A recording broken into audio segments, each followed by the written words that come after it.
Hello guys, Winston here. As a few of you might know from one of my older videos, I enjoy the fine sport of paintball despite being a total casual who rents their own gear.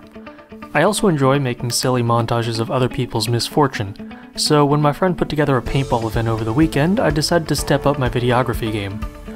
When I went paintballing last year, I was recording the event entirely through a single contour action camera duct taped to my gun. This gave me footage with a wide field of view that captured a lot of my surroundings, but had very poor resolution if I wanted to see what I was hitting. This year, I wanted to employ a higher quality kill cam with a narrower camera angle and better image quality. I could get this image quality by buying a more expensive GoPro, but it still wouldn't address the focal length issue with the lens. So instead, I turned to a relatively high quality camera I already had, a smartphone, specifically an iPhone 4S. You could do this with any phone, and I was considering sacrificing my Moto G for this project, but older iPhones are good because they come in such small form factors compared to most smartphones nowadays. Instead of simply bolting the phone under the barrel with my camera pointed at a target, I wanted to try and reduce the frontal cross-sectional area of my setup.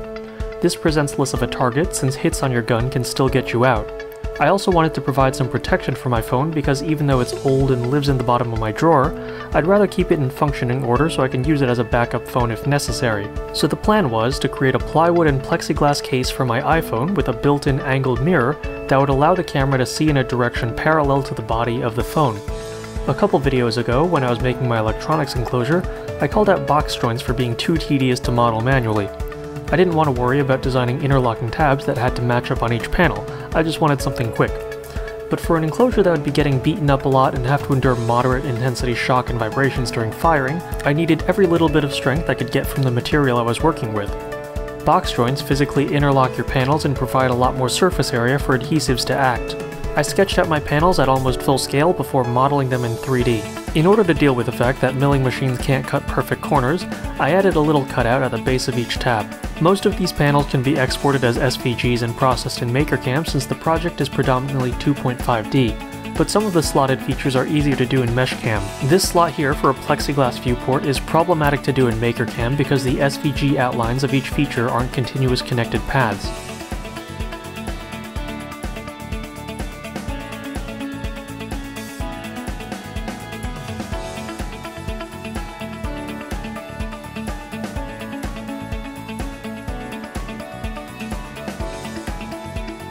I realized after cutting most of my panels that the buttons on my iPhone stood proud. I needed to mill pockets into the side panels so that my phone would sit level in the enclosure and to prevent bumps and vibrations from locking my phone or stopping video recording. Once all the plywood pieces were cut out, and after a dry fit check, I glued them together. I left the screen side panel off so that I could screw on a mounting bracket for the barrel first. I harvested a mirror from an old cheap comb handle and used the score and break method to cut it down to size. For milling out the acrylic viewports, I tried a new end mill I bought specifically for this purpose. My old 4-flute 1/16 inch end mill had flutes that were too fine. Not only did it have poor chip clearing capabilities, but the end mill contacted the acrylic 4 times per revolution, which caused a lot of friction. Friction generates heat, and heat makes plastic sticky. So instead, I bought some 1 and 2 flute end mills to try out. With fast, shallow passes, these produced much nicer cuts. One thing I noticed was a slight glare from the internal reflections caused by the plexiglass. I decided to eliminate this by opening up the front viewport and hoping I didn't take a direct hit from a paintball there. Otherwise, I'd have to incorporate some form of glare filter or use an optical grade material. Aside from some splatter on the mirror, this ended up working out pretty well. The only thing I had to do to make the footage usable was to flip the image horizontally. It's not the most elegant setup, but it kept my phone alive and gave me an interesting perspective to review after the game. I'll post some more clips from this at the end of the video. In terms of ways to improve this setup, I had one big gripe. My phone wasn't shock isolated, so every time I fired I had a distorted video frame.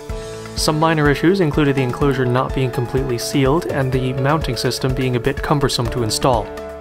With the first-hand experience of using this setup, I plan on making a new enclosure specifically for my iPhone 5S, which supports lossless digital zooming for an even tighter view downrange.